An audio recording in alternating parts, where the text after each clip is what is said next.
po sa ating lahat. Imbitahan ang bawat na tumayo sa ating mga tulong.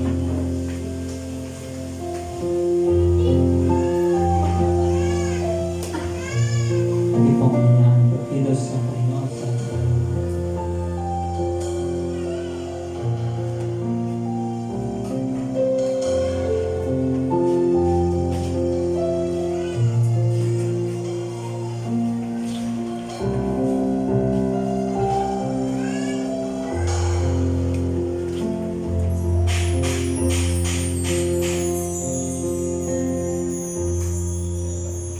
draw me close to you.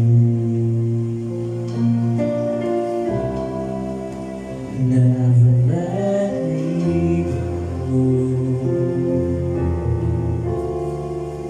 I lay it all down again to hear you say that you are my desire.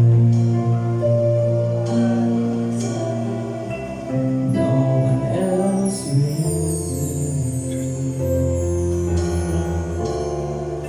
There's nothing else to take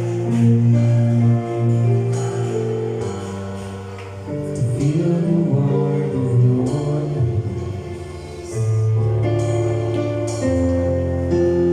Help me find a way, bring me back to you. You're all I want.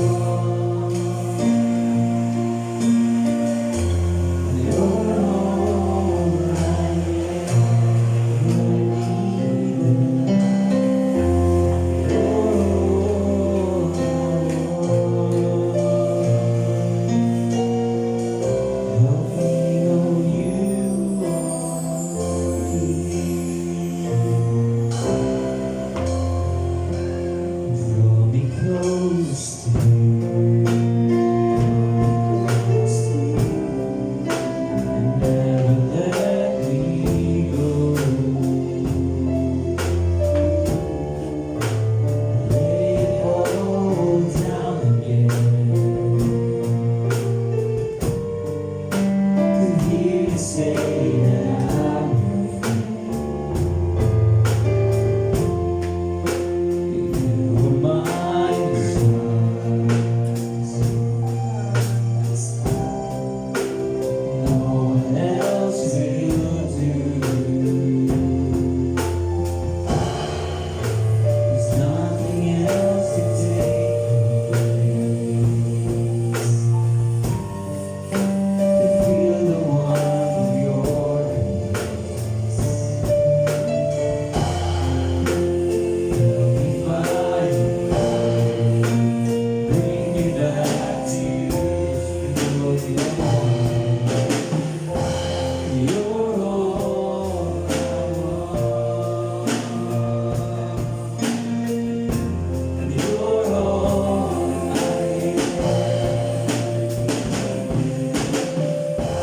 You're all I want. Help me know you are all I want.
boss.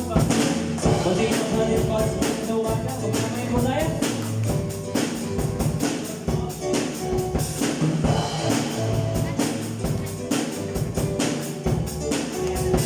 Open the eyes of my heart, Lord. Open the eyes of my heart. I want to see you. I want to see you. Open the eyes. Open the eyes of my heart, Lord. Open the eyes of my heart. I want to see you. I want to see you. See you high. See you high. Lift it up. Shining the light of your glory. Pour out the power of your love. As we sing, holy, holy, holy. Holy, holy, holy. Holy, holy, holy. I want to see you. Open the eyes of my heart, Lord. Open the eyes of my heart. I want to see you. I want to see you. Open the eyes. Open the eyes of my heart, Lord. Open the eyes of my heart. I want to see you. I want to see you. See you high. See you high. Lift it up. Shining the light of your glory. Pour out your power and love. As we sing, holy, holy, holy. Holy, holy, holy. Holy, holy, holy. I want to see you. Let's see you high. See you high. Lift it up. Shining the light of your glory. Pour out your power and love. As we sing, holy, holy, holy. Holy, holy, holy. Holy, holy, holy. I want to see you. Pinang Diyos.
Sa umagang ito, we welcome you, Lord, in this place.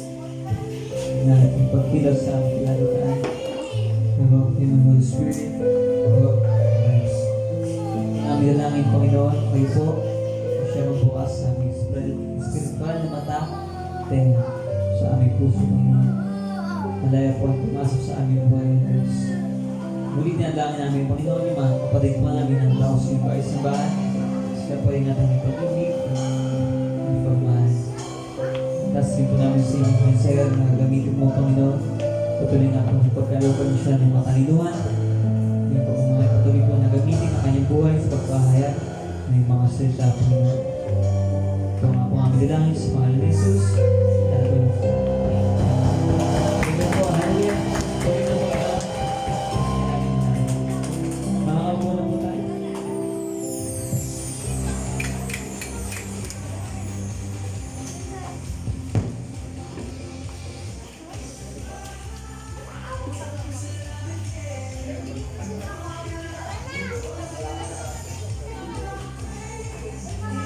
Good morning sa bawat isa.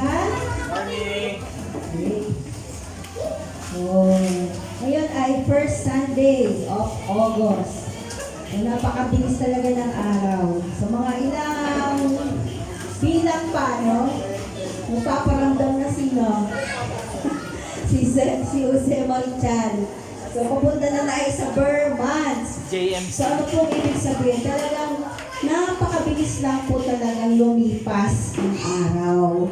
Kaya hanggat meron po tayong panahon, meron tayong lakas, magkaroon po tayo ng oras para sa Panginoon. Huwag na natin antayin yung time na nandun na tayo sa banig ng karamdaman, na hindi na tayo makalakad.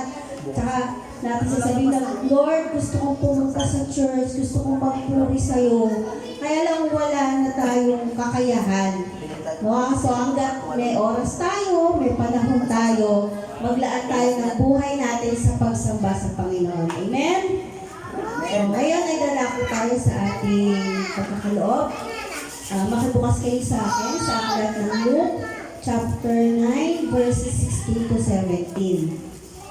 Sabi po rito, taking the 5 loaves and the 2 fish, and looking up to heaven, he gave thanks and broke them. Then he gave them to the disciples to distribute to the people. 17, they all ate and were satisfied, and the disciples picked up 12 basketfuls of broken pieces that were left over. So ito po yung incident ng the miracle of feeding the 5,000. So maraming beses kung binanggit sa Bible, mula sa Matthew, meron din sa John, meron din sa Luke. So ito yung mahimalang pagpapakain ng Panginoon sa 5,000 tao. So kung mapapansin natin dyan sa last verse, meron na tinatawag na leftover. So ibig sabihin, merong surplus. Ano nga ba yung surplus?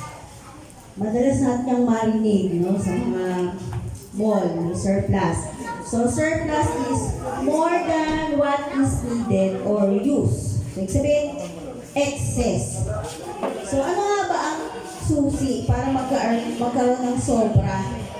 So, yun yung gusto natin eh. Ayaw natin yung sapat lang. Minsan nga, anong problema tayo kasi kulang. So, minsan masaya na tayo kasi sapat lang. Pero mas masaya. Diba? Kung meron pang sobra. Para meron pang sobrang pagpapala sa buhay natin. So, paano nga ba tayo magkakaroon ng excess sa buhay natin? So, ang lesson na mapupulot natin dyan is number 1, magbigay at magtiwala tayo sa provision ng Diyos. Diba? Ganun yung ginawa ng mga disciples. Ibinigay nila sa Panginoon yung yung ilang tinapay, 5 tinapay at 2 isda. At ang Panginoon ang nag-multiply doon at napakain yung 5,000 men. Men pa lang yun. Wala pa yung babae at mga bata. So, second, yun nga, kailangan matuto tayo magkaloob sa Lord para siya mismo yung pag-multiply nito sa buhay natin.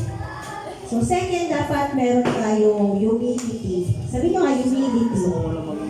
Yung kababaang loob. So, mapapansin nyo, sino ba yung ginamit ng Lord para magbigay nung tinapay tsaka ng isda? Diba? Yung isang bata. Hindi yung mga mayayaman doon na nakikinig sa Panginoon, hindi yung mga magtatanda. Bakit kaya isang bata? Kasi yung isang bata, larawan niya yung pagkakaroon ng humble heart at saka yung pagkakaroon ng heart of obedience. So dahil kung wala tayong humility sa harap ng Panginoon, talagang may hirapan tayong bitawan yung mga bagay na tinatamasa natin, lalo na pagdating sa finances. Maaring magkaroon tayo ng pride na itong mga bagay na to, kaya ako ito natin, kaya ako ito tinatamasa, kaya ganito yung status ko, it's all because of me. No? So kaya kailangan mahalaga na meron tayong humility, isang puso ng isang bata upang maranasan natin yung multiplication process sa buhay natin. So kung nais natin yan maranasan, dapat matuto tayo magtiwala, magbigay, at magkaroon ng humility. So minsan akala natin pag di tayo nagmamataas tayo sa Panginoon, di tayo sumusunod, akala natin tayo yung problema. Hindi nagiging hindrance yun para hindi tayo lalong pagpalain ng Panginoon. Amen? So kaya tayo ay magkakaloob sa Lord, ating ipanalangin yung ating bibigay sa Kanya. Yes, Lord, hallelujah. Jesus, salamat po, Panginoon. Unang-una po, Lord, sa napakagandang araw na ito na pinagkaloob sa amin. Salamat, Panginoon, sa patuloy na kalakasan, patuloy na buhay na ibinibigay mo. Salamat, Panginoon, maging sa mga trials namin, sa mga challenges, O God, na pinaparanas mo sa amin. Panginoon, ngayon po sa aming pagbibigay, bigyan niyo po kami ng right attitude. Alam po namin, nakatingin ka po sa aming mga puso. Hindi mo hinihiling, Panginoon, kung ano yung wala kami, Panginoon. But kung ano yung meron kami, Panginoon, yun yung nais mo na ipagkaloob namin sa iyo, at nais mo, Panginoon, na magtiwala kami, manampalataya kami, Panginoon, na kaya mo paramihin, Panginoon, ang mga biyayang ito upang mapunan, Panginoon, ang bawat pangangailangan sa buhay namin. And even, Lord, yung mga desire namin, Panginoon, alam mo yung Panginoon. Alam po namin sa tamang panahon, ikaw bilang magkakaloob nito. At sa lahat, Panginoon, we pray, God, ang mga kaloob na ito ay magamit mo sa kaluwalhatian mo, Panginoon, at sa ikalalagupan ng iyong gawain. Salamat po, ito pong aming panalangin sa pangalan ni Jesus. Amen. Tayo po yung masayang magkaloob sa Panginoon. Yes, God.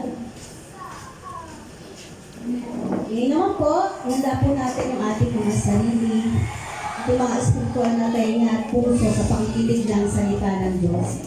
Tinatawagan ko na po si Pastor Adrian Manuel para sa mensahe ng Panginoon sa umagang ito. Alapakan po natin ang Lord sa buhay ni Pastor Adrian.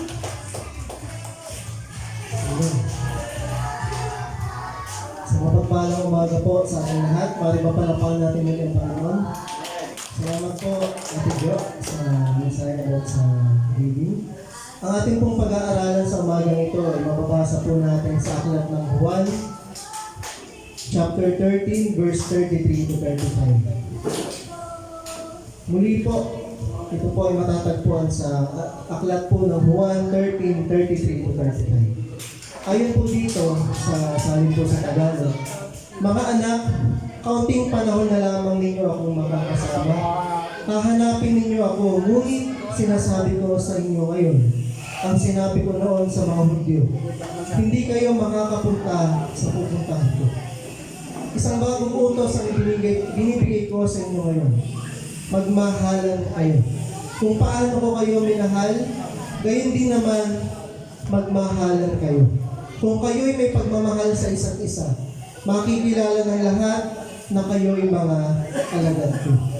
Purihin po ang salita ng Diyos, tayo pong lahat ay yumuko para sa ating panalangin. Dakilan namin Diyos, salamat po sa iyong mga salita na iyong inihanda para sa amin sa umagang ito. Nawa ito po ay magbigay sa amin ng kalakasan, sa aming spiritual na buhay, at patuloy kami na maglingkod sa iyo, magpuri sa iyo at sumamba sa iyo, na may katotohanan sa aming puso. Linisin niyo nga po kami sa aming mga karunhan, patawarin kami sa aming mga kasalanan, upang iyong kalwalhatian siyang mahayag sa aming kalagitnaan. Purihin ka, Panginoon, ikaw lamang ang aming tinataas sa aming pananambahan sa mga ganito. Ito po aming dalangin sa pangalan ng Panginoon Jesus. Lahat po ay magsabi ng Amen. Amen. Palapakan natin muli o Panginoon. Amen. Ang pamagat po ng ating pag-uusapan ay magmahalan kayo. Sabihin nyo nga sa katabi mo, minamahal kita, kapatid. Amen. I love you with the love of the Lord. Amen? Amen. Kapag ang isang tao po ay lilisan na, maaaring siya aalis lang o mamamaya pa na po, kadalasan po ano yung sinasabi? Ano yung kanyang hinihahabilin? O kayong mga aking mga anak, magkakapatid kayo, magmahalan kayo. Tama po.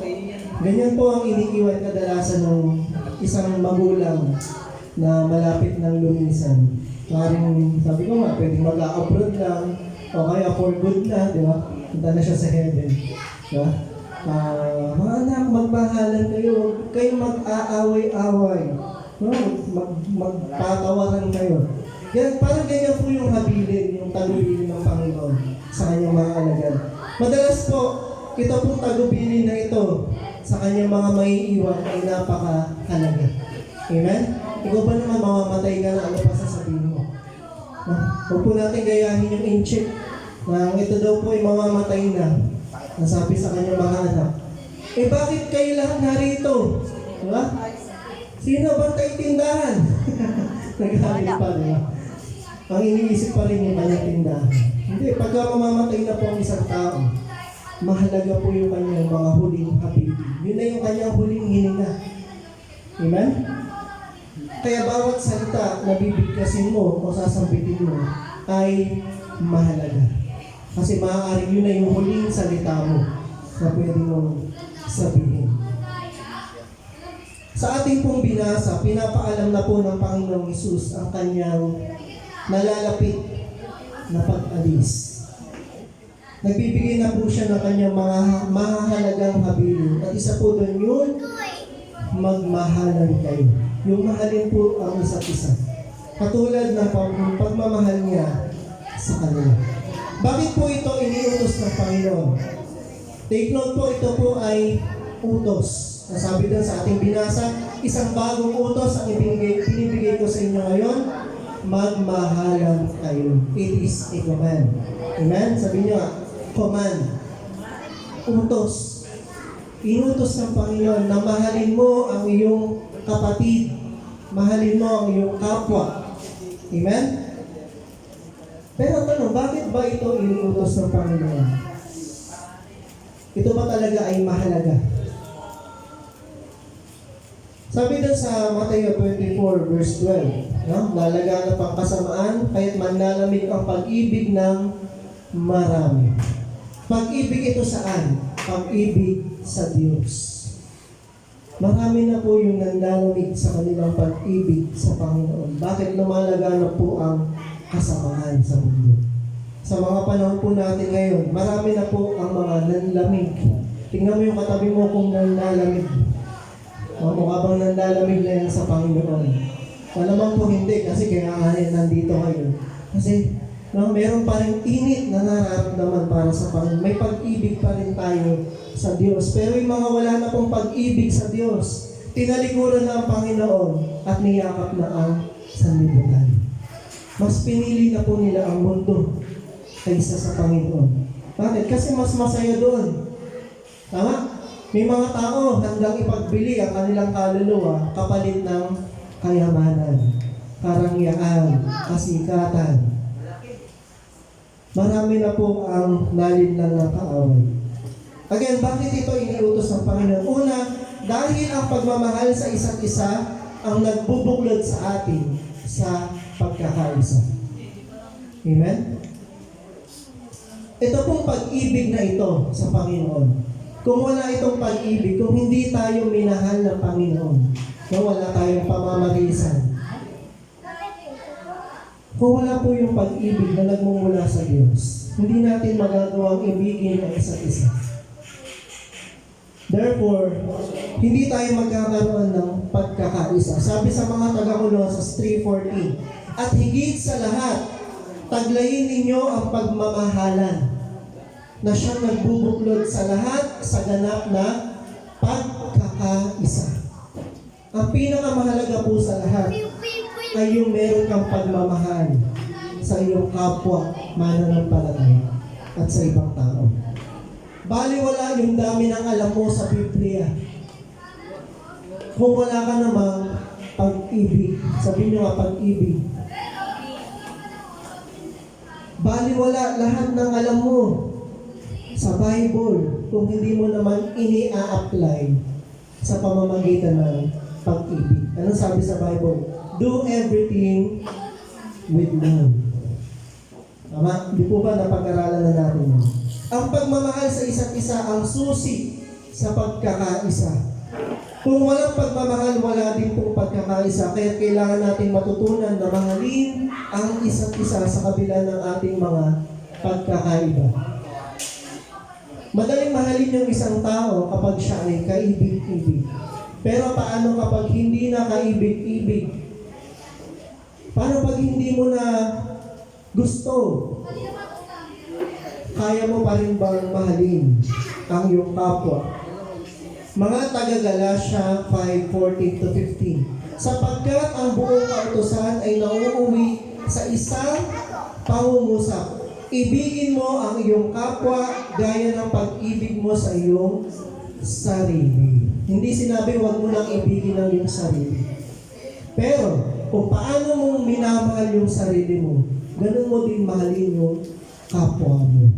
Kung may nakita kang tao na nagugutom, nangangailangan, walang maidamit, kung ikaw hindi ka papayag na wala kang damit, ikaw ay nagugutom. Di ba ganun natin mahalin yung ating sarili, hindi natin pinapabayaan yung sarili natin.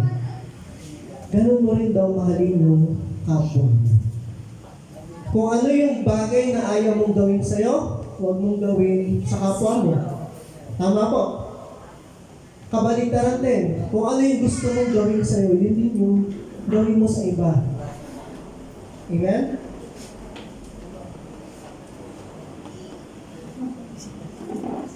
Kung wala pong pagmamahal, hindi po natin magagawang magkaisa. Ano mang samahan na walang pagkakaisa ay madaling mabuwal at mawasak. Amen? Ano mang organization, ano mang kingdom o kaharian na walang unity, hindi nagkakaisa, sila mismo nagsisiraan, wala pong mangyayaring paglago. Sabi po doon sa Galatia 5 verse 15, tuloy po natin, ngunit kung kayo'y nagkakagatan at nagsasakmalang parang mga hayop, mag-ingat kayo at baka tuluyan ninyong sirain ang isa't isa. Amen? Pero nyo inihalin tulad sa hayop. Kapag tayo daw po ay nagkakagatan, nagsisiraan sa isa't isa, ay para tayong mga hayop na hindi nag-iisip. Kaya sabi ni Apostol Pablo po dito, no? Ng author, itong Galatians chapter 5, mag-ingat kayo at baka tuluyan ninyong sirain ang isa't isa. Ito madalas po natin marinig kay Pastor OJ. Na huwag kayong magkagatan. Dahil anumang samahan na walang pagmamahal, walang pagkakaisa, madali po yung mawawasak. Madali yung buwagin. Yun po ang gustong mangyari ng tao. Ang sirain ng ating pagkakaisa.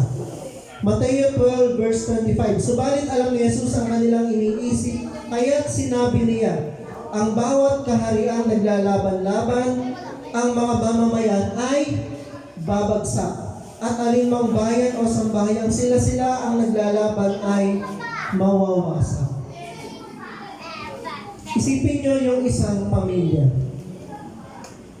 Marami pong pamilya ang nawasak dahil sa hindi pagkakaisa. Amen? Walang love, walang pagmamahal sa isa't isa. Ano ba yung love? Malawak po ang kahulugan ng pag-ibig. Mamaya tatalakayin po natin. Paano natin na ipapakita yung tunay na pagmamahal sa isa't isa? Ayon sa salita ng Diyos. Amen? Baka alam lang natin love ay yung filial love. Diba? Yung romantic love. Pero hindi lang po yun yung klase ng pag-ibig na pwede nating iparanas sa ating kapwa. Ang isang bagay na maaaring makapagpabagsak sa isang kaharian ay ang kawalan ng pagkakaisa. Kahit gaano po kalakas ang mga sandata, ay mga sundalo ng isang kaharian, pero kung sila-sila din ay naglalaban-laban, yun po ang unang sisira sa kanila. Yun po yung magpapabagsak sa kanila. Kung hindi po tayo magkakaisa bilang mga magkakapatid sa pananampalataya, madali po tayo mapapasok ng kaaway upang nakawan, patayin at wasakin. Kasi walang ibang gagawin ng kaaway ayon sa John 10:10, kundi magnakaw, pumatay at mangwasak. Pero kailan niya yun nagagawa? Ng madali sa kanya. Kapag ka po ang mga mananampalataya ay nagkakagulo. Amen? Hindi nagkakaintindihan. No, diyan siya madaling nakakapasok. Sabi po sa mga taga-Efeso 4 verse 2 to 3, kayo'y maging mapagpakumbaba, mahinahon at matiyaga. Magparaya kayo dahil sa inyong pagmamahal sa isa't isa. Sino dito mapagparaya? Parang walang gustong umangkin, no? Laging gusto siya yung magaling, siya yung bida, no? Tama po. Ganyan tayo bilang tao eh. Hirap tayo magparaya. Kasi meron tayong tinatawag na ego or yung pride. Tama po. Napakahirap po nito para sa atin. Lalo na minsan hindi naman po yung dahil sa ginawa sa atin, kundi dahil sa kung sino yung gumawa sa atin. Tama? Minsan maliit na bagay lang eh, pero hindi mo kayang palagpasin. Bakit? Dahil sa kung sino yung gumawa sa iyo. Amen po. Sino nakaka-relate? Eh kasi, sino ba yan? No? Sino ba yung hampas lupa na yan para insultuhin ako? Wala, hindi naman yung ginawa sa'yo eh. Tutusin, kaya mo palagpasin, maliit na bagay lang. At naalala niyo po yung nag-viral, no? Na isang waiter. Pinatayo ng mga 2 oras daw, no? Dahil na-offend itong customer. No? Tinawag siyang sir. Ganda-ganda ko ito, tatawagin mo akong sir. Para saan doon siya, napa-squat ng 2 oras. Hindi naman dahil sa maliit na bagay, tinawag lang naman siya na hindi niya gusto. Ano na-open sa kanya? Kasi hindi niya kayang ibaba yung kanyang sarili. Hindi kayang magparaya. Hindi kayang unawain yung kanyang kapwa. Amen? Anong sabi po dun sa ating binasa? Sikapin ninyo mapanatili ang pagkakaisang mula sa Espiritu sa pamamagitan ng kapayapaang nagbubuklod sa iyo. Kapatid, binibigyan tayo ng Diyos ng kapayapaan. Huminahon ka. Sabi mo sa katabi mo, huminahon ka, kapatid. May hininga. Huminahon ka. Kasi minsan di tayo payapa. No? Ang liit na bagay, hindi tayo mapakali. No? Hindi kailangan makaganti ako. No? May pagmamahal po? Wala. Pag hindi ka napapayapa sa sarili mo, dahil may naka-offense sa'yo, wala pong love sa puso mo. Ang naghahari sa iyo ay tinatawag na pride. Sabi niyo nga, pride. Ang taong mataas, masyado yung pride. Di naman po masama yung pride. Lahat naman ng binilikha ng Diyos ay mabuti. Kaya lang nagagamit natin sa masama. O kaya naaabuso natin. So, meron din tamang paggamit ng pride. Di ba? Kaya pag ikaw ay nasobrahan sa pride, at ikaw ay napaka-mataas ang tingin mo sa iyong sarili, ang tingin mo lahat ng iyong kapwa ay mababa, no? Hindi ka pwedeng kantiin. Doon po nagkakaproblema. Kung tunay kang nagmamahal sa Diyos at sa iyong kapwa, kailangan maging mapagpakumbaba ka. Sabi nga kanina, humility. Sabi niya, humility. Maging mahinahon at matiyaga ka. At higit sa lahat, maging mapagparaya ka. Kung ang lahat ng po ng tao ay mapagparaya sa kalsada, wala sanang road rage na mangyayari. Amen? Kung lahat ng tao marunong magparaya, magbigay na lang ng daan. O sige na, di ba? Hayaan mo na, maliit na bagay yan. Marami po sanang away ang naiwasan. Amen? Katulad po ng sinabi ng Panginoon, deny yourself. Ipagkaila mo ang iyong sarili. Ibig sabihin nun, matuto kang magpakumbaba. Amen? Eh, hindi, abogado ako eh. Doktor ako eh. Pulis ako eh. Diba? Yun po ang hindi nagiging tama sa paningin ng Diyos kapag tayo ay nagiging mapagmataas. Ganon din po ang ginawa ng Panginoon nang siya ay nagkatawang tao alang-alang sa ikaliligtas po natin lahat. Amen? Iniwan niya ang kanyang pagka-Diyos ayon po sa mga taga-Pilipos chapter 2 verse 6. Hinubad niya ang kanyang pagka-Diyos bagamat siya ay tunay na Diyos. Hindi niya inangkin ang pagiging Diyos. Sa halip siya ay nagpakumbaba at nagkatawang tao para po sa atin upang tayo'y abutin. Hindi tayo makaaabot sa Diyos kaya siya na po ang bumaba para sa atin. Amen? For all have sinned and fall short of the glory of God. Hindi natin kayang abutin ang Diyos. Siya po ang nag-reach out sa atin. Amen? Siya ang kumatagpo sa atin. Kaya sabihin mo sa katabi mo, magkatawang tao ka na. Kung ang Diyos na nagkatawang tao, di ba? Madalas din natin marinig ko kayo, Pastor. No? Magkatawang tao ka naman, kapatid. Kasi minsan mahirap, hindi po tayo nagkakatawang tao. Hindi tayo nagpapakumbaba. Hindi natin kinikilala na tayo ay tao pa rin. Na balang araw, mamamatay ka rin sa ayaw at sa gusto mo. Darating ang araw, babalik tayong lahat sa alabok o sa abo. Maaabo ka rin, kapatid. Lahat ng iyong tinatangkilik sa buhay na ito, lahat ng iyong kayamanan, sabi nga na matatanda, kung wala kang madadala, pag namatay ka na. Iiwan mong lahat yan. Anong pinagmamalaki natin sa harap ng Diyos at sa ating kapwa? Amen? Hindi masama ang kayamanan. Pero yung pagkapit sa kayamanan, kung ayaw mo nang bitawan yung kayamanan, na nandun na yung iyong pag-asa, nandun ang iyong confidence sa kayamanan, yun po ang masama. Amen? Ang karamihan sa atin masyadong mapagmataas. Ayaw natin tumanggap ng pagkakamali. Ayaw natin na tayo ang hihingi ng tawad o pamanghin sa iba. Kasi siya naman yung may kasalanan. Siya dapat ang humingi ng sorry. Tama po. Yun po ay tanda ng pagmamataas.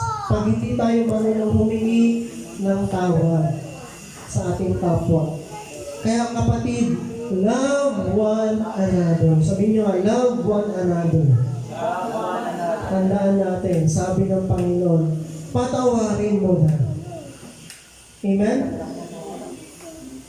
Kung nais natin na talagang kalugdan tayo ng Panginoon, dahil ang Diyos nagawa niya magpatawad, sino tayo para hindi magpatawad sa ating kapwa na nagkasala sa atin? Amen? Ang pagpapatawad ay isang tanda ng pagmamahal. Kapag kaya mong magpatawad, kaya mong mahalin ang kahit na sino man. Subalit ko, ang sino man ay hindi nagpapatawad, siya rin ay hindi patatawarin, sabi ng Panginoon. Huwag natin hayaan na yung hindi pagpapatawad ang humadlang sa atin, sa ating spiritual na paglago. Amen? Dahil hindi tayo nagiging totoo sa harapan ng Diyos, hindi natin minamahal ang ating kapwa, lalo na po ang ating mga kapatid sa pananampalataya. Again, bakit iniutos ng Panginoon na magmahalan tayo? Sabi doon, dahil ito po ang nagbubuklod sa atin sa pagkakaisa. Pangalawa, dahil ang pagmamahal sa isa't isa ang magpapatunay na tayo ay mga alagad ni Kristo. Sabihin nyo nga, alagad ni Kristo. Tayong lahat po dito na mga mananampalataya ay alagad ni Kristo. Amen? Hindi tayo alagad ng kung sino. Alagad tayo ng Panginoon. Kasi merong mga alagad ni Kulapo. Diba? Alagad ni Cordapia. Yun po ay hindi tunay na alagad ng Panginoon. Amen? Tandaan natin, tayong lahat ay naglilingkod sa Panginoon. Hindi po sa kung sino man. Hindi po sa tao. Upang hindi tayo mapahamak. Sabi na sa verse 35 ng ating binasa, kung kayo'y may pagmamahal sa isa't isa, makikilala ng lahat na kayo'y mga alagad ko. Yan po yung isang distinction ng tunay na alagad ng Panginoon, yung nagmamahalan tayo. Pero kung tayo mismo walang pagkakaiba sa mga hindi mananampalataya, hindi natin kayang mahalin yung ating kapatid, hindi natin kayang mahalin yung ating kapwa, ano pa yung pagkakaiba natin? Nasabi nga po rito, dito makikilala ng lahat na kayo'y mga alagad ko. Amen? Kapag tayo ay nagmamahal sa isa't isa. Ang palatandaan na ang isa ay alagad ni Kristo ay kung siya ay mapagmahal sa kanyang kapwa. Sinabi ni Apostol Santiago, isa sa mga kapatid ng Panginoong Hesus sa laman. Siya po ay biological brother ng Panginoong Hesus. Sabi po sa Santiago, chapter 2, verse 15 to 17. Halimbawa, may isang kapatid na walang maisuot, walang makain, walang matulugan. Dati yung mga nakikitulog dito sa church, mga batang walang matulugan. Kaya dito natutulog. Ano sabi ng verse 16? Kung sasabihin niyo sa kanya, patnubayan ka nawa ng Diyos, magbihis ka at magpakabusog. Parang sinabi mo, God bless you kapatid. No? Ang sabi na, tuloy po natin, ngunit hindi naman ninyo siya binigyan ng kanyang kailangan. Ano ang silbi niyon? Verse 17, gayon din naman, patay ang pananampalatayang walang kalakip na gawa. Parang ganun nga, di ba? May nakita ka, kapatid, walang makain, walang matulugan, walang maibis. Tapos sinabi mo lang, God bless you, no? Tapos umalis ka na. Naalala niyo po yung kwento, di ba? Yung Panginoong Hesus meron pong ikinuwento sa kanyang mga alagad tungkol sa mabuting Samaritano. Meron daw pong lalaki na ninakawan, tapos binugbog, iniwan sa tabi ng kalsada. Nadaanan ng Pariseyo, hindi pinansin. Dumaan lang sa Saduceo, mga maalam po sa batas, no? Hindi pinansin. Hanggang sa meron pong isang pumansin, yung Samaritano. nakalaban po ng mga Hudyo. Siya pa yung tumulong. Kaya nga siya tinawag na the Good Samaritan. Na bakit siya naging, sabi niya, ang tanong po kasi doon ng mga tao, sino ang aking kapwa? Doon ang kinuwento ng Panginoon Jesus. Sino ang naging kapwa para doon sa taong nangangailangan? Yung pong may ginawa. Yung tumulong. Amen? Hindi yung nagsabi lang ng God bless you. O kaya nag-picture ko, feeling blessed, no? Tumulong ako. Pero na lang. Feeling blessed. Nakatulong siya. Okay? Katumbas din po yan ang pagsasabi, patay ang pag-ibig na walang kalakip na gawa. Parang ganun din po yung ibig sabihin. Sabi ka ng sabi, mahal na mahal kita Panginoon, pero wala ka namang ginagawa. Nakalugod-lugod sa Diyos. Puro pagsuway ang ginagawa mo. Puro paglapastangan sa Diyos. Pagmamahal ba yun? Hindi. Gayun din po sa kapwa natin. Bali wala rin yung pagsasabi ng mahal kita. Kapatid, pagpalain ka ng Panginoon pero wala ka namang ginagawa. Wala din po yan sa isay. Ang pagkilos ang magpapatunay ng iyong sinasabi. Kailangan may kalakip po na gawa. Hindi pwedeng puro lang gawa. Hindi pwedeng puro lang salita. Why? Because love is an action word. Sabi niyo, love is an action word. As well as faith is an action word. Parehas po yung action word. Amen? Ibig sabihin, meron kang gagawin. Paano kung yung pong iyong karelasyon, sabi lang ng sabi ng I love you, pero wala namang time sa'yo. Wala namang effort para sa'yo. Maniniwala ka pa rin kayo. Tama po? Maniniwala ka ba? Sabi, puro I love you lang, puro I love you. Pa-chat, no? Pero wala namang time pag kailangan mo. Wala namang effort. Diba? Hindi ka man lang pinaglalaanan ng panahon. Maniniwala ka pa rin kaya. Sabi niya kasi, love niya ako, pastor. Diba? Baka ganun lang talaga. Gising, kapatid. Sabi mo sa katabi mo, gumising ka na. Hindi ka talaga mahal yan.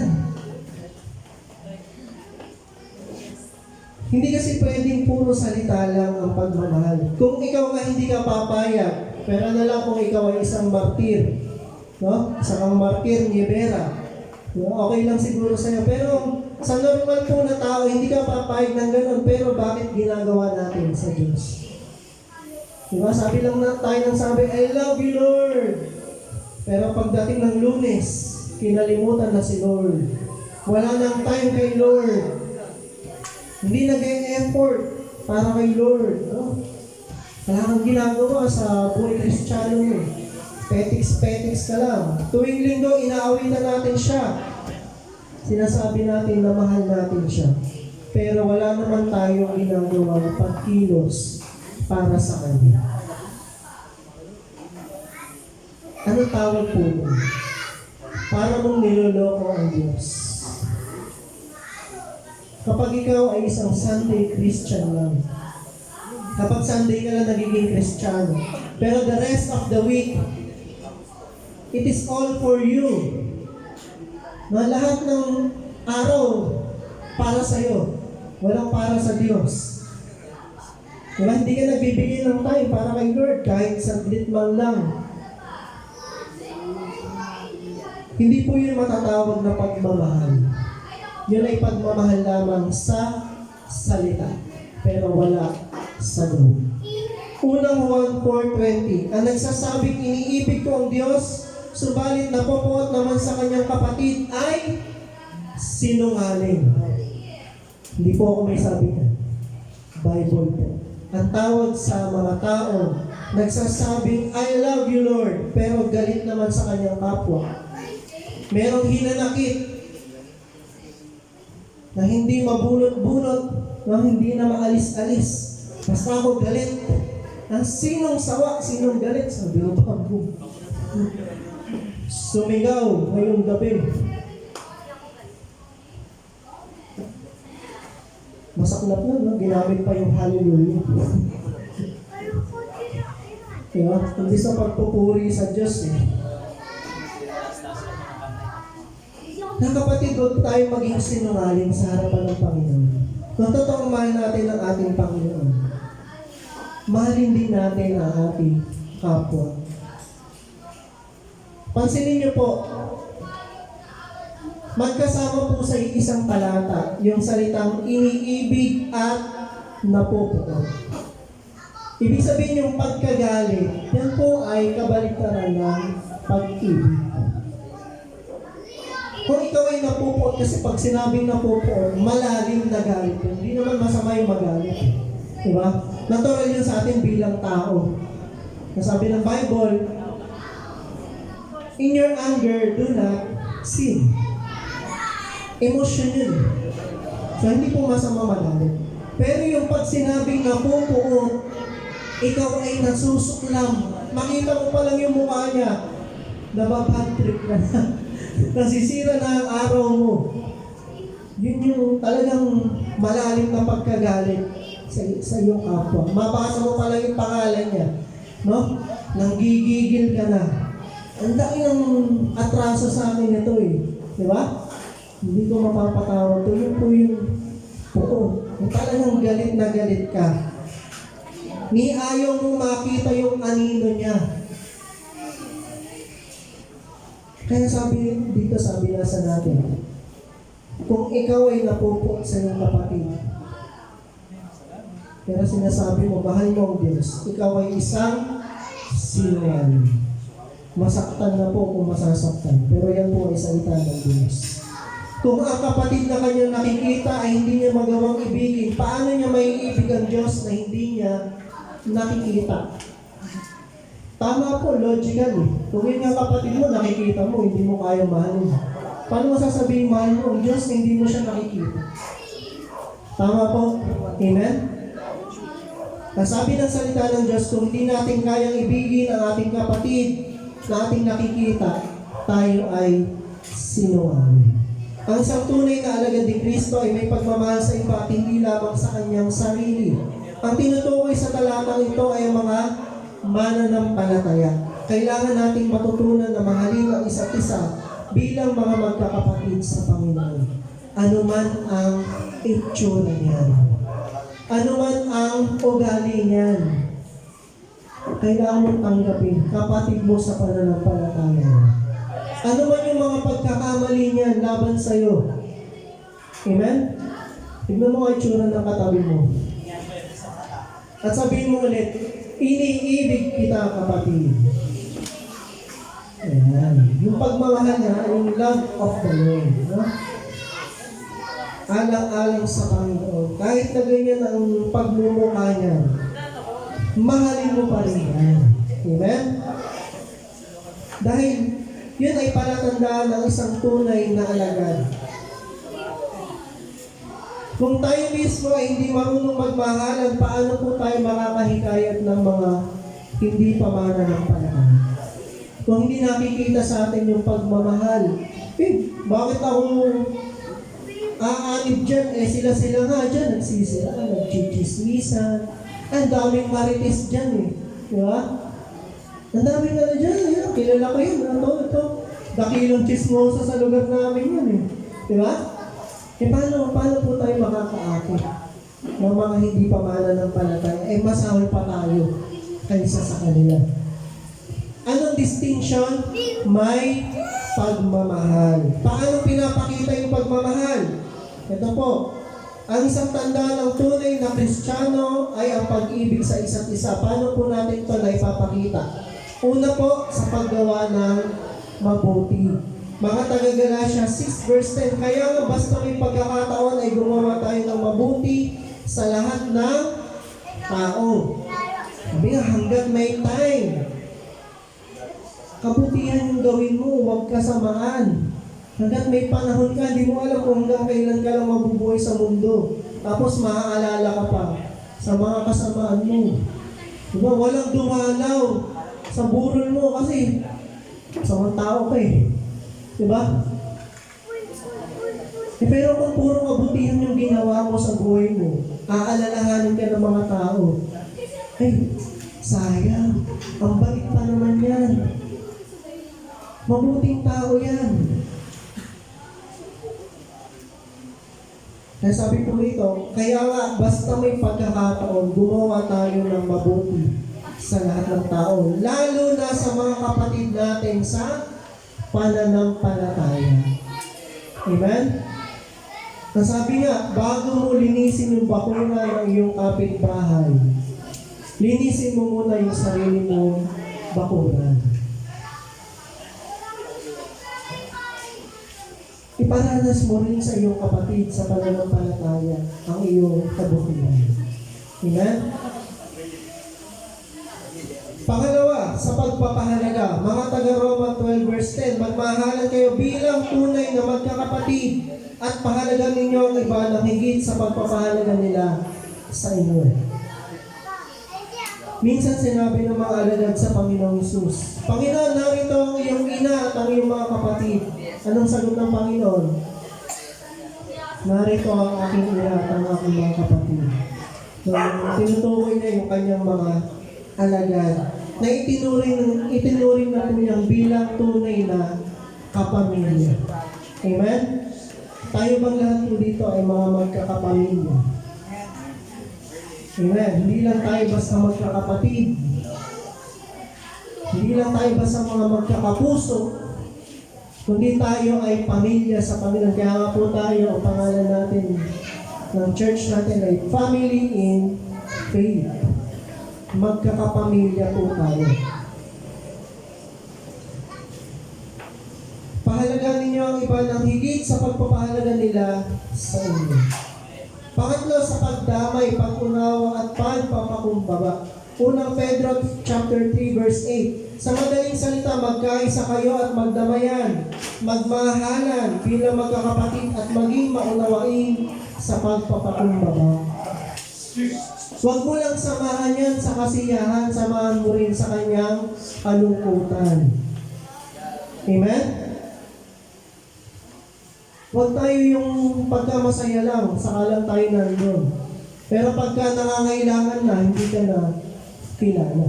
Diba? Sino ka? Nahuhuyo ka na. Amen? Pagka siya'y malungkot, damayan mo. Pag nagdadalamhati, magdamayan po tayo. Yun po ang tunay na pagmamahal. Hindi lang sa kasiyahan. Ang sa tunay na tagasunod ni Kristo ay sumusunod sa kanyang mga utos. At ang mahalin ng isa't isa ay utos ng Panginoon na dapat po nating sundin. Unang Juan 3 verse 23, ito ang kanyang utos. Sumampalataya tayo sa kanyang anak na si Jesucristo at magmahalan tayo gaya ng iniutos ni Kristo sa atin. Amen? Sabi din doon sa ating pong binasa, muli, sa verse 34 ng John chapter 33. Yan. John chapter 13, verse 33 to 34. Sabi lang, isang bagong utos ang ibinibigay ko sa inyo ngayon, magmahalan kayo. Amen? Pangatlo, bakit iniutos ito ng Panginoon? Dahil ang pagmamahal sa isa't isa ang magpapatunay na mahal natin ang Panginoon. Ito na po yung panghuli. Sabi doon sa unang Juan chapter 4 verse 19 to 20 and 21. Tayo'y umiibig sapagkat ang Diyos ang unang umibig sa atin. Kaya natin nagagawang umibig dahil ipinakita muna ng Diyos sa atin kung paano yung pag-ibig. Ang nagsasabing iniibig ko ang Diyos, subalit napopoot naman sa kanyang kapwa, sa kanyang kapatid ay sinungaling. Tuloy natin sa verse 21. Ito ang utos na ibinigay sa atin ni Kristo. Ang umiibig sa Diyos ay dapat ding umibig sa kanyang mga kapatid. Nawa po ay tumatak na sa atin, sa isip natin yung salitang pag-ibig. Sa ayaw natin at sa gusto, kailangan po natin mahalin ang ating kapwa. Lalo na yung ating kapatid sa Panginoon. Amen? Yun po ang palatandaan na minamahal din natin ang Diyos. Kung tunay na mahal natin ang Panginoon, mamahalin din natin ang kanyang iglesia, ang church. Kailangan din natin mahalin ang ibang mananampalataya na minahal ng Diyos. Hindi lang ikaw ang love ni Lord. Love din ni Lord yan. Tingnan mo nga rin. Kahit hindi ka panipaniwala, minahal tayo ng Panginoon. Kung kahit hindi tayo kamahal-mahal, hindi tayo kaibig-ibig, maniwala ka sa hindi. Love ni Lord yan, kaya dapat love mo din yan. Amen? Kahit gaano pa kadaldal yan. Kahit hindi mo gusto yung pag-uugali niyan. Mahal ng Panginoon yan, kaya dapat mahalin mo rin ang iyong kapwa. Ang pagmamahal sa isa't isa ang katuparan ng kautusan. Mga taga-Roma 13, verse 9. Ang mga utos gaya ng huwag kang mangangalunya, huwag kang papatay, huwag kang magnanakaw, huwag mong pagnanasaang maangkin ang pag-aari ng iba. At alinmang utos tulad ng mga ito ay nauuwi lang lahat sa iisang utos. Ibigin mo ang iyong kapwa gaya ng pag-ibig mo sa iyong sarili. Kasi kung mahal mo ang kapwa mo, hindi mo siya nanakawan, hindi mo siya papatayin, hindi mo pagnanasaan yung kanyang ari-arian, hindi mo siya gagawan ng masama. Kaya nasa-summarize daw po ang buong kautusan sa pagmamahal sa ating kapwa at sa Diyos. Dalawa lang po ang kabuuan ng kautusan. Marcos 12:30-31. Ibigin mo ang Panginoon mong Diyos ng buong puso, buong mong kaluluwa, buong pag-iisip mo, at buong lakas mo. 31. Ito naman ang pangalawa. Ibigin mo ang iyong kapwa gaya ng pag-ibig mo sa iyong sarili. Wala nang ibang utos na hihigit pa sa mga ito. Amen? Kung nahihirapan kang kabisaduhin yung 10 Commandments, siguro ito kaya mong kabisaduhin. Love the Lord your God with all your heart, with all your soul, with all your strength, and love thy neighbor as you love thyself. Amen? Yun lang po ang summary ng buong kautusan. Kung nagagawa mo yan, wala kang dapat ikatakot. Amen? 3 beses tinanong ng Panginoong Hesus si Pedro tungkol sa pagmamahal nito sa kanya. 1:21 verse 15-17. Pagkakain nila, tinanong ni Hesus si Simon Pedro, Simon, anak ni Juan, iniibig mo ba ako ng higit sa mga ito? Sumagot si Pedro, Opo, Panginoon, alam ninyong mahal ko kayo. Tugon niya, sinabi sa kanya ni Jesus, kung ngayon pakainin mo ang aking mga batang tupa. Pangalawa, muli siyang tinanong ni Jesus, Simon, anak ni Juan, iniibig mo ba ako? Sumagot si Pedro, Opo, Panginoon, alam ninyong mahal ko kayo. Sabi ni Jesus, alagaan mo ang aking mga tupa. Yun po yung pangalawa. Pangatlong ulit na tinanong siya ni Jesus, Simon, anak ni Juan, mahal mo ba ako? Nalungkot si Pedro sapagkat 3 beses siyang tinanong ng mahal mo ba ako? At sumagot siya, Panginoon, alam po ninyo ang lahat ng bagay. Alam ninyong mahal ko kayo. Sinabi sa kanya ni Jesus, pakainin mo ang aking mga tupa. Amen? Ano ibig pong sabihin nito? Kung nais mong patunayan na mahal mo ang Diyos, sapagkat siya po ay nasa langit, hindi natin siya kayang direktang paranasin ang ating pagmamahal. Kanino natin ipaparanas yung pag-ibig natin? Sa ating kapwa ng ating nakakasama. Diyan sa katabi mo. Sa mga taong nakakasalamuha mo. Amen? Kasi ang Diyos ay Espiritu. Hindi natin siya kayang gawan ng kabutihan. Amen? kanina natin gagawin sa kapwa natin at para na rin natin ginawa sa Diyos. Ano mang gawin mo sa kapwa mo, ay ginawa ninyo yan sa akin. Sabi ng Panginoon Jesus. Kaya kung ginawa mo yan ng masama, ginawa mo yun sa Diyos.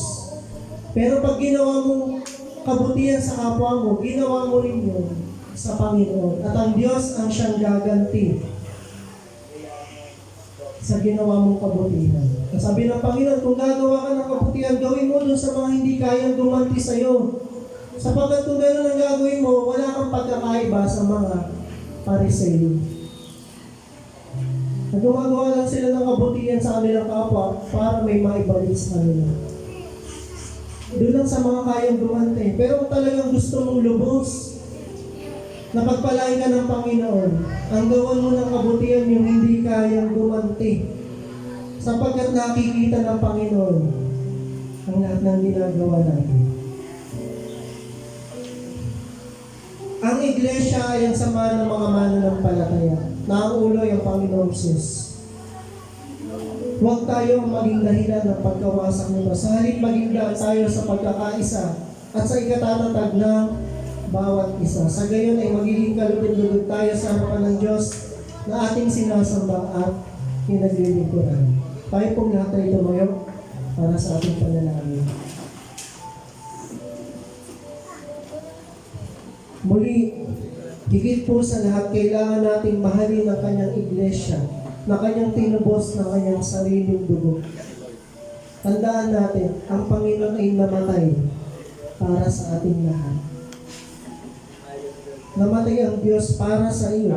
Namatay rin siya para sa kapwa mo. Dahil minamahal tayong lahat ng Panginoon. Kanyang mga hinirang. Tayo po ay manalangin. Dakila namin Diyos, salamat po sa iyong mga salita namin narinig sa umaga nito.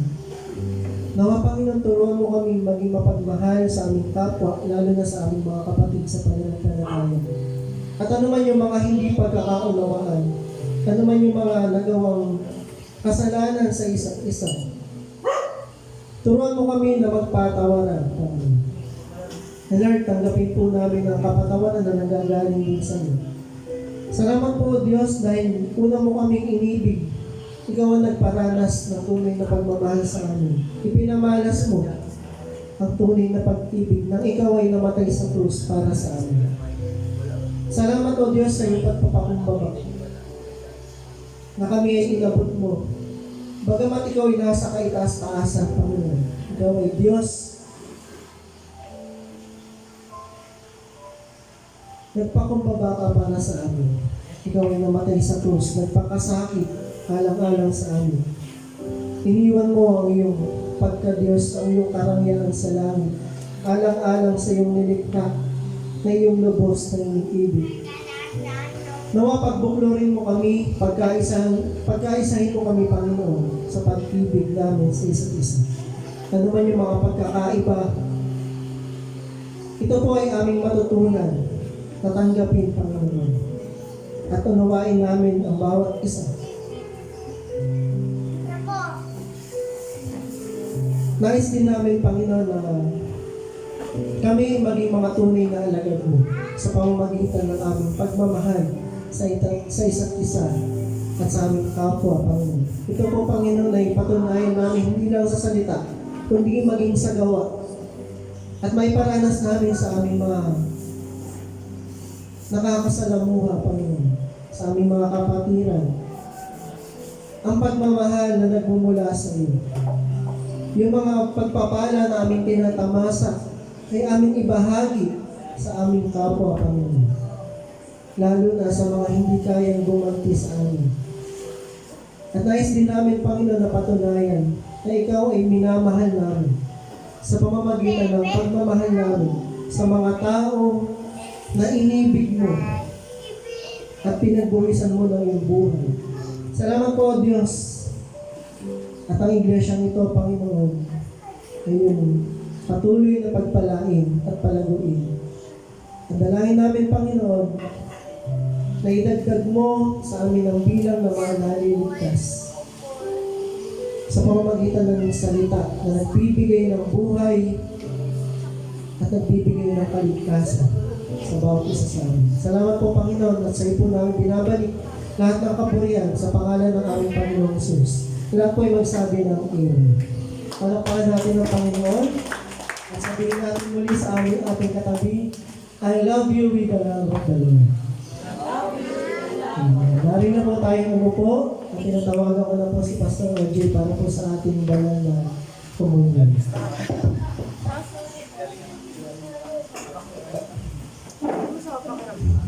Praise God, purihin ng Diyos. Magmahalan. Yan po ang tanda ng tunay na mga alaga or followers of Christ or sabihin natin Christian. We are Christian, we are follower. Then, a true follower loves one another. Amen. Salamat sa Panginoon sa buhay ng ating mga kanyang likod na si So Ian, pagpalain ng buhay, patuloy na naihatid ang pahayag ng Diyos. Amen. So ngayon ay dadaw na tayo sa banal na hapunan o ang natawag na banal na hapag ng ating Panginoon. At handa natin ating mga sarili sa pagkakataon. Amen. Ang hapag ng Panginoon ay isang taimtim na pagpapahayag ng kamatayan ng Panginoon hanggang sa kanyang patuloy. Isang pag-alaala sa kagandang loob ng Diyos pamamagitan ng kanyang mabiyayang pagpapatawad sa ating mga kasalanan. Ito ay hindi lamang sa ritual na ginagawa ng Iglesia, kundi ito ay isang pagsunod sa utos ni Jesucristo na ating Panginoon.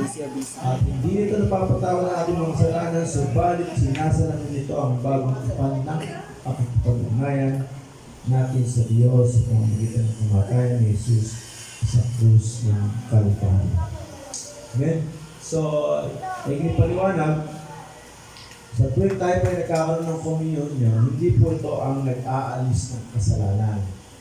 Kundi ito ay isang pag-alaala. At sinasalamin nito ang bagong tipan ng ating Panginoon sa New Testament. Amen? So hindi po yung pag tayo ay kumain ng ostya at nadikit sa halangala ng kasalanan at tayo patatawarin. Hindi po.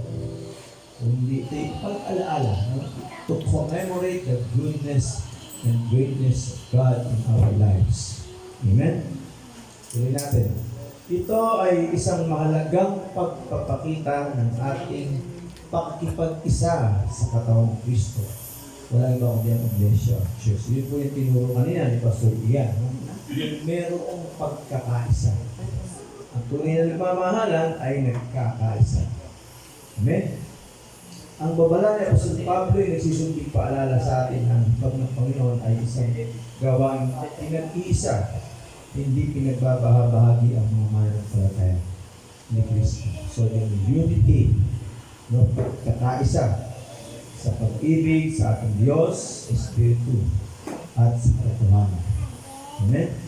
At magiging pinapaalala ni Apostol Pablo ng hapag ng Panginoon ay isang banal na buhay at dapat galang ang pag-ibagi rito ng hindi nararapat ay magbibunga ng hindi maganda.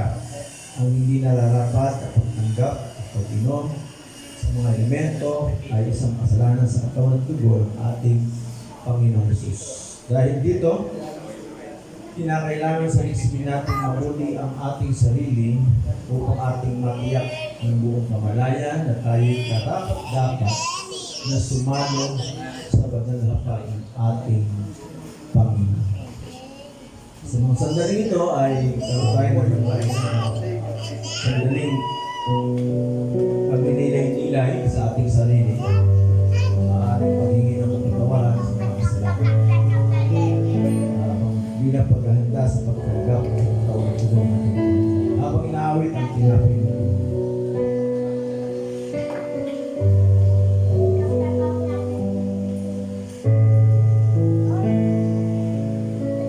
ito ang tinapay ng buhay.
tinapay na siyang simbolo ng katawan ng Panginoon at tayo pumulanan.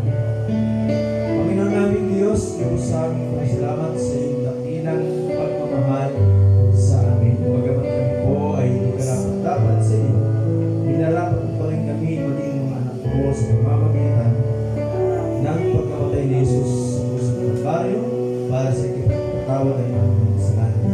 At dalangin namin na pagtanggap sa katawan ni Jesus ang malibay sa krus, patuloy-tuloy sa kalabi ng aming puso sa pagpupuri sa iyo, pagpalay mo tinapin ito upang maging pagpapala sa amin. Sapagkat tinanggap ko sa Panginoon at binibigyan naman sa inyo na ang Panginoon Jesus nang siya ay pagkalulo ay lumapot ng tinapay at pinagpirapin ito at sinabi ito ang aking katawan na pinagpirapiraso para sa inyo. Ang gawin ninyo ito bilang pag-alaala sa amin. Ang po natin ang tinapay, siguro ito.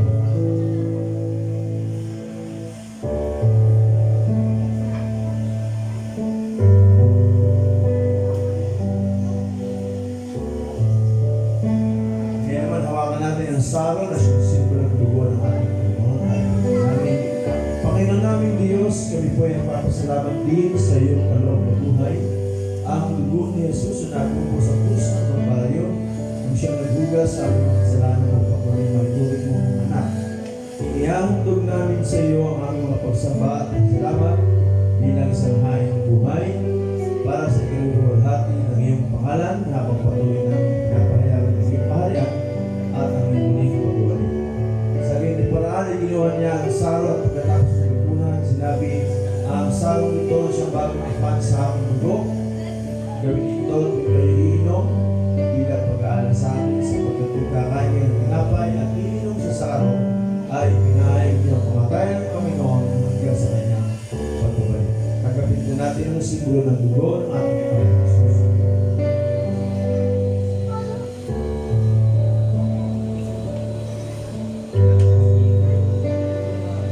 Kaya po lahat ay tumayo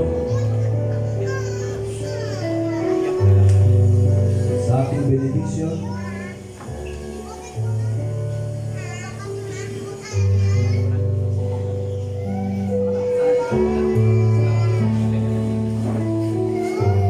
Pakabanalin tayong lubos ng ating Panginoong Hesus, Diyos ng kapayapaan, at ang ating espiritu at kaluluwa at katawan ay kanyang ingatan ng lubos na maging walang kapintasan hanggang sa pagdating ng ating Panginoong Jesucristo.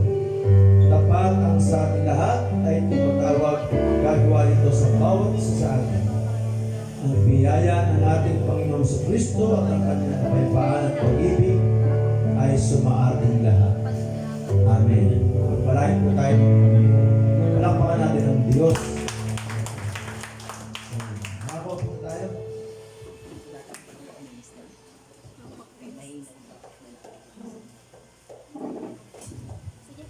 Na Sunday po, sinelebrate po natin yung birthday ni Pastor OJ. Nandiyan may pictures. Mamaya na lang, pakita po namin mamaya mga picture. This August po, mag-aaroon po tayo ulit ng Youth Fellowship. Most probably sa last Sunday of the month. Tinatawagan ko na po ang ating praise and worship. Ngayon po, birthday din ni RJ. Wala lang siya ngayon. Binati naman natin siya. Sino pa yung may birthday po ng August? Meron pa bang August dito? Si yun na, si Jovel. Sa mamaya iyan na, i-record natin. Okay?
Tuloy nga po Diyos na kami po ay gabayan ng ng Espiritu sa aming araw-araw buhay. Let us Lord apply your words ay pangatunan sa umagang ito. And Lord, we declare blessings about sa purihin ng Diyos